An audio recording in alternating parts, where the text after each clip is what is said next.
Okay. The highest achievers always condition themselves to incorporate one more try into their daily routines.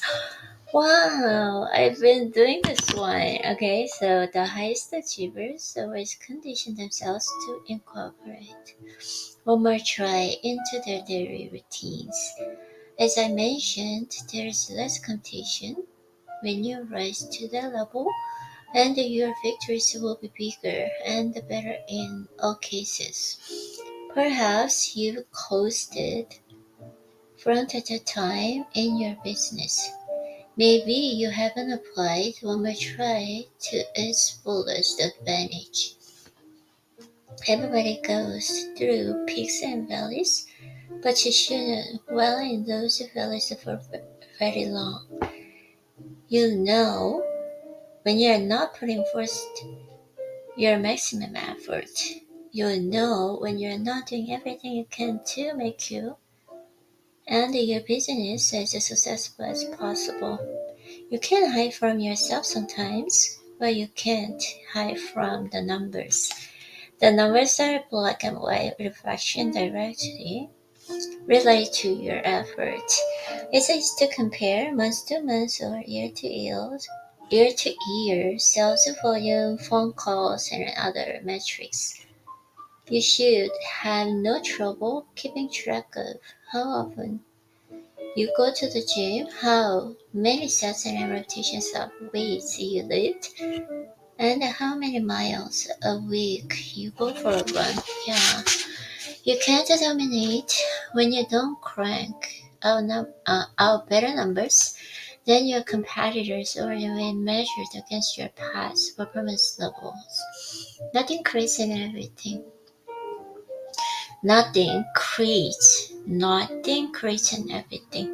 In the beginning, God created the heavens and earth. Now the earth is formless and empty. Darkness was over the surface of the deep, and the Spirit of God was hovering over the waters.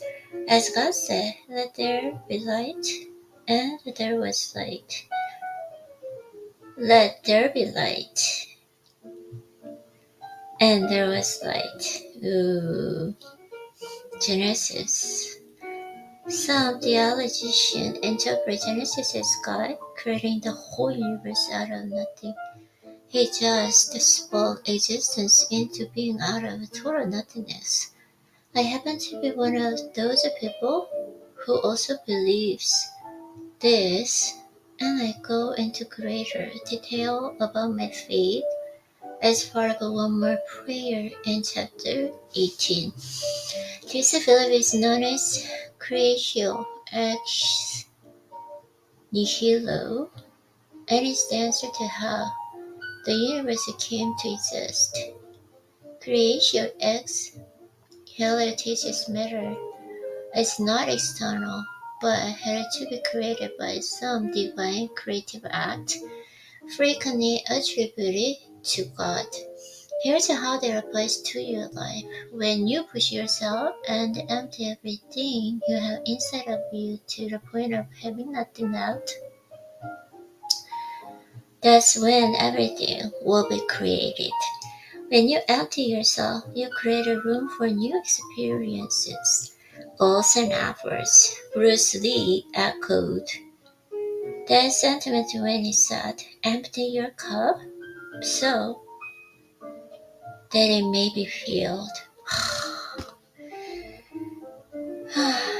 Empty your cup so that it may be filled. I'm not talking about driving yourself to physical exhaustion. You should never put yourself in that state. When I am talking about is always doing one more. When you do, you are emptying yourself out. When you have nothing more to give, you have reached the state of ex nihilo, and you're ready to fill yourself up in a higher capacity,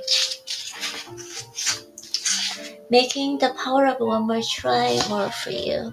Life won't hand you opportunities. You need to be the type of person who goes out and creates. opportunities for yourself. Don't wait. Be aggressive and understand that one more try doesn't have to be perfect.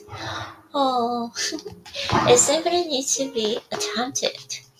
When you hide from one more try, all you're doing is distinguishing your insecurities. Even when you don't get exactly what you want, when you attempt one more try, the next time you try again, you are not starting from the scratch. You are going to be starting from a new level of experience that you can leverage to increase the odds of a better outcome. As you implement one more try, you will also create new levels of capacity. These are levels are where you will find your most satisfaction. The more often you attempt one more try, the more often you will win because winning is a frequently a numbers game.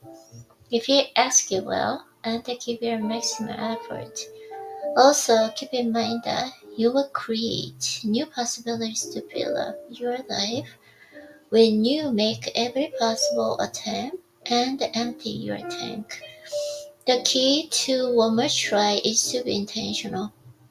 You must have the strength and the focus to take steps that will drive you closer to where you want to be in life. This is not always an easy thing to do. It requires a quite determination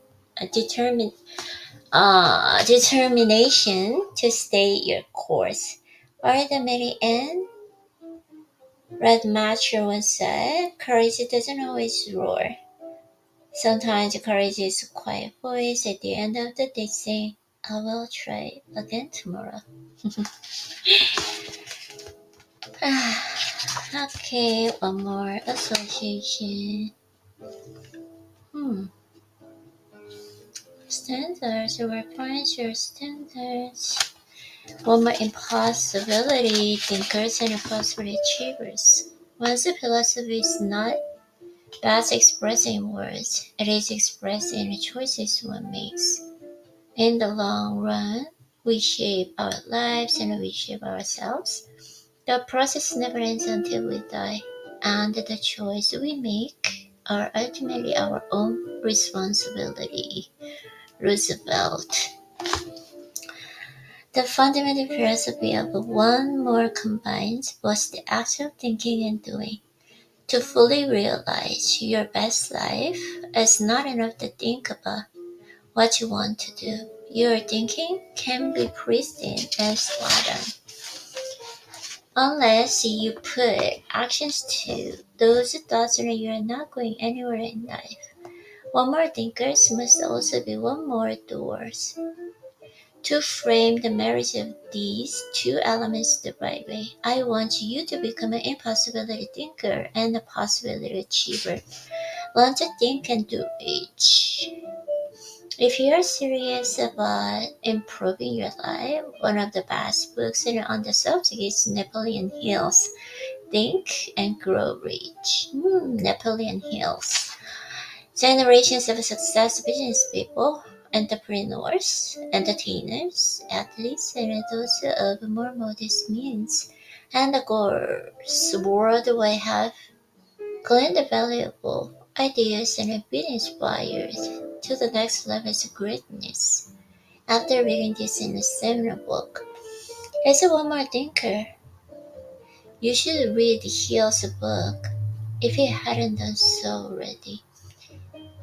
It has several great tools and break through barriers and become a more dynamic, impossibility thinker who dares to dream about things that most others think of as impossible. Your dreams equal your riches. Maybe your dream is to live on a ranch of berries and cattle in Homing, or to launch in a company that provides clean drinking water to impoverished areas of the world. You may dream about making a living, playing music or acting, and bringing joy to the others and as an entertainer. I have profound respect for both Napoleon Hill and Think and Grow Rich. My only issue with this book is that I don't think it goes far enough to be high performance and cornerstone for contemporary times. When it was written in 1937, the world was a very different place. America was deep in the midst of a depression. Vast numbers of people were out of work and starving. Prophets in Europe were starting to foreshadow an ominous future of what would become World War II. Americans need hope. Napoleon Hill, inspired by suggestion from Andrew Carnegie, delivered it to them more than 80 years after it first debuted. Think and Grow Rich has sold more than 15 million copies and is considered a must-read for everyone who wants to succeed in any line of work. All the principles in Think and Grow Rich are critical for success. They are worth mentioning because they're still valid and the purpose strategies today.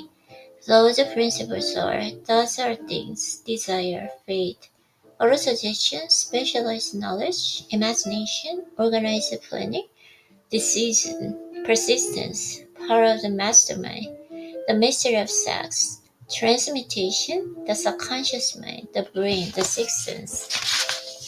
If you read this book, you will see that all of these concepts relate primarily to two thoughts.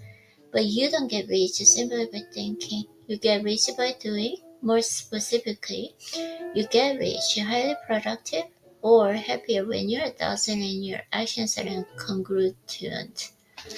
Although one of the Hill's most famous thoughts is about action, the man who does more than he is paid for will soon be paid for more than he does. His book doesn't go far enough. You must marry actions to your thoughts. Marry actions to your thoughts. Wow. You must marry actions to your thoughts if you want to reach your goals. Your thoughts are the starting point of your dreams, and you owe it to yourself to aim high with your dreams. The sad part is, many people never get beyond dreaming. Their dreams end in their thoughts. That unrealized potential to do something great and be happy can be maddening. Dreams are the essence of impossibility thinking. You must be able to dream, to plant the seeds of what you think you can do in life. It's when you combine the impossibility thinking with intentional actions aimed squarely at achieving your dreams that you become a possibility achiever. Think of your dream as challenges that live inside of you. You lose nothing by challenging yourself in this way. It's healthy, and I strongly encourage you to think long and hard about what will help you find your version of riches in life. But don't stop there. To realize what life has in store, you must think and do reach. Dreams and thoughts without accompanying actions will only depress and frustrate you. One more thing is understand this and implement an updated corollary of Newton's law of motion. You know the original law which states for every action there is equal and opposite reaction. Equal and opposite reaction. In this case, the updated corollary is for every thought there is an equal and contemporary action. Thoughts and actions act as pair. Oh, thoughts and actions act as pair. Borrowing more from Newton's law, one more thing is also understand that the size of thoughts you have should equal the force of the actions you should take. You can't always control your thoughts. That's the beauty of the human brain at work. There are no wrong dreams in your head. The problem is that it's impossible to measure your thoughts or the thoughts of someone else. However, you can control what you do, and what you do is miserable. For example, if you work out at the gym and you want to increase your arm strength, 2 sets of 8 reps on the dumbbell, crossing and become 3 sets of the 10 reps. If you want better cardio fitness, 30 minutes on a treadmill can become 45 minutes. Instead of working out 3 days a week, you go to the gym 5 days a week. Measuring your progress by measuring your actions makes you a possibility achiever. Are there risks and costs associated with taking action? Of course, there are. But the risks and costs associated with not taking action are a lot more. Enacting stifles progress and it kills personal growth. Your time is finite and limited, so why would you continue to sit still instead of engaging in the life you're meant to lead?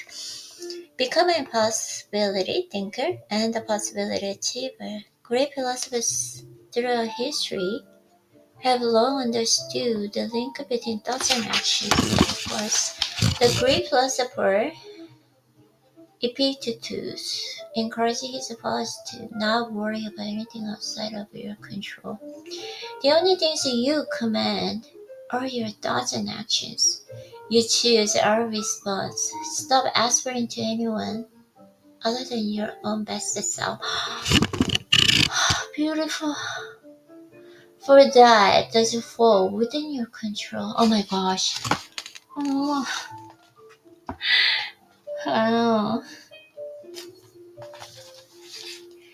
Not worry about anything outside of your control. The only things you command are your thoughts and actions. We choose our response and stop aspiring to anyone other than your own best self. For that those fall within your control. Enjoy tell us, let us not love with words or speech, but with action and truth.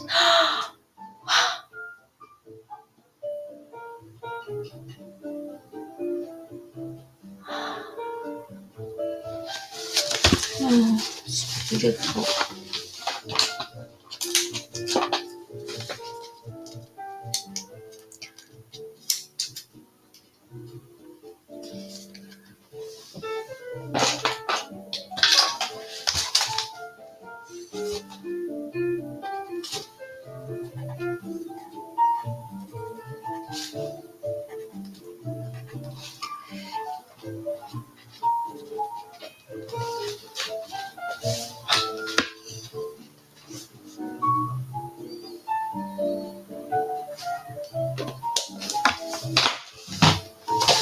Okay.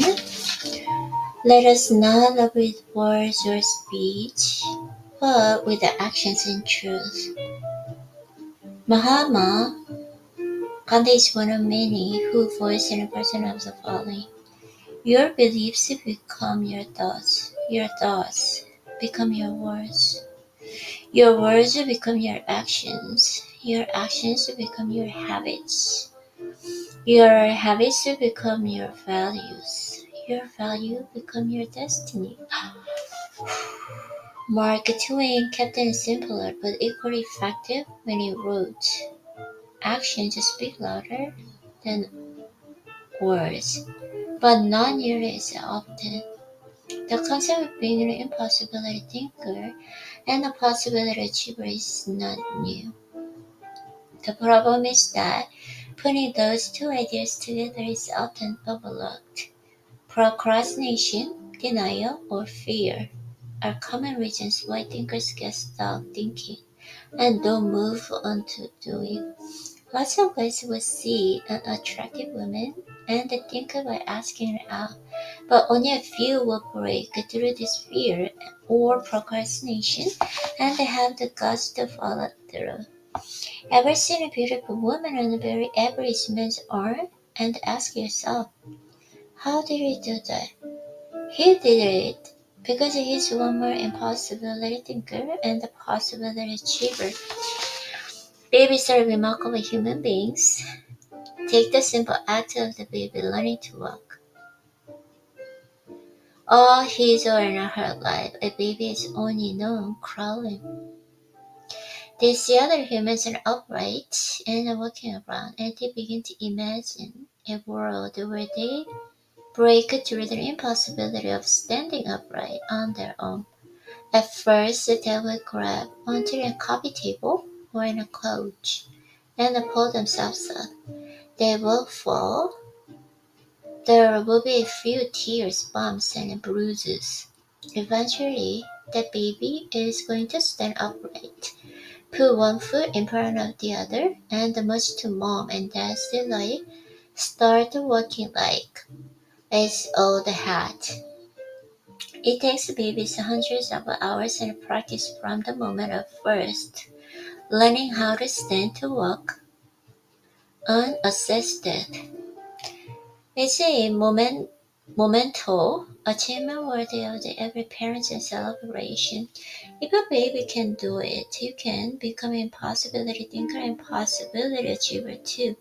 You must be willing to dream big and take a chance and set your barriers aside and do it anyway. Whether it's learning how to ballroom dance, day trade stocks, and or set goals of handwriting in a Carnegie Hall, put your subconscious to work, and soon enough your actions will propel you toward your goals. Watching your silent movie. If you show me your actions and behaviors, I can show you how you think. That's because what you do is a reflection of how you were thinking. However, what you are thinking isn't always a reflection of what you do. This is important because once you understand how the relationship between a person's thoughts and actions work, you can predict their behavior. I'm sure you'll agree that's a powerful tool to have at your disposal. Here are several examples of what I mean. I can tell if you're thinking about going on the diet and lose 40 pounds, but I can tell you what your body will look like based on how you eat and work out. Do you gorge late at night on a cookies and ice cream? Or do you hit the gym or go for a run several days a week?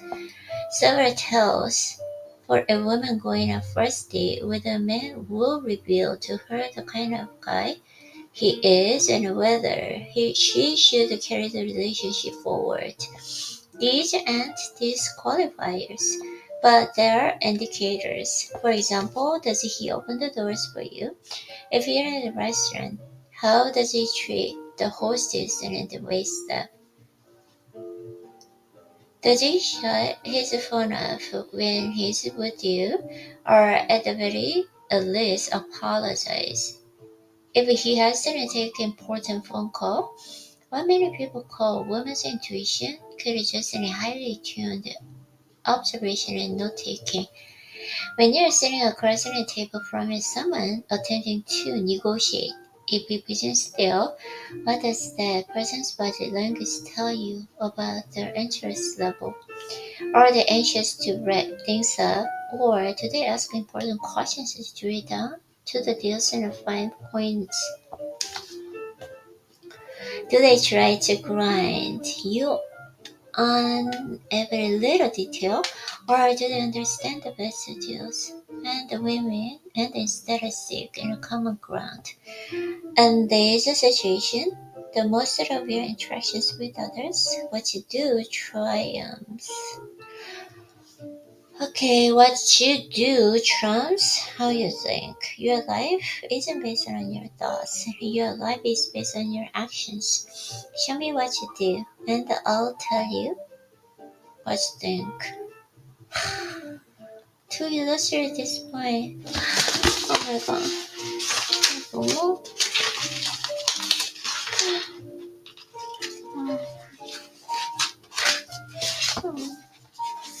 beautiful. Your life is based on your thoughts. Your life is based on your actions. Show me what you do, and I'll tell you what you think. To illustrate this point, I developed something I call watching a silent movie. Suppose in all your interactions with others there was no sound. You had no choice but to make assumptions and decisions about others based only on what their actions were. And in fact, no sound means you can't hear their thoughts. However, despite no sound, you can still see the outcome of their thoughts by how their silent movie plays out in front of you. Here's another easy way to understand and test out in watching a silent movie. The next time you are sitting in your couch at home, find a show you haven't watched before, flip it on, but then mute the sound. Romantic comedies are an excellent genre to test out. Often the plots are centered on the hidden desires that reveal themselves in over 2 hours. Play the game. You can figure out the plot based on an action only. Oh. You may already do this when a friend or family member call you during a show. You don't want to stop watching. You mute the television. You have a short chat, all the while eyeballing your show. Most of the time, when your call ends, there is no need to rewind. You just unmute and keep watching your show, never feeling like you missed a beat. Alignment is the key. In life, winning is all about how well you interact with others. Trying to understand what's on someone's mind is a critical element for a positive outcome. Except, as I mentioned, you can't always tell what other people are thinking. Yes, many people do tip their hand by talking too much, but just as much people hide their thoughts and by being tight-lipped. In some cases, they'll even lie to you. What works well and reading other people works in well for you too. Alignment between your thoughts and your actions is essential for success. Even though balancing thoughts and actions can be challenging for many people, alignment occurs when your thoughts manifest themselves in the actions you take. This is why the best of the best become impossibility thinkers and the possibility achievers. When you set high standards and take actions congruent with those standards that you've thought about, you will enjoy your success and bliss. As English philosopher and physician John Locke once said, I have already thought the actions of men the best interpreters of their thoughts. With the season firmly planted in your brain, it is much easier to act a certain way if you are aligned. I know positive thinkers who have won in life, but I also know many skeptical and pessimistic thinkers who have succeeded in life as well. I know some people with a tremendous vision who have won and people with an equality of vision who they lost. I also know some people with a limited vision who have succeeded. I know big and aggressive thinkers who have won and others who are conservative and risk averse who have won as well. There is no single way of thinking that causes people to be successful, but there isn't only one way that acting and behaving that can lead to extraordinary results and become one more impossibility thinker and possibility achiever.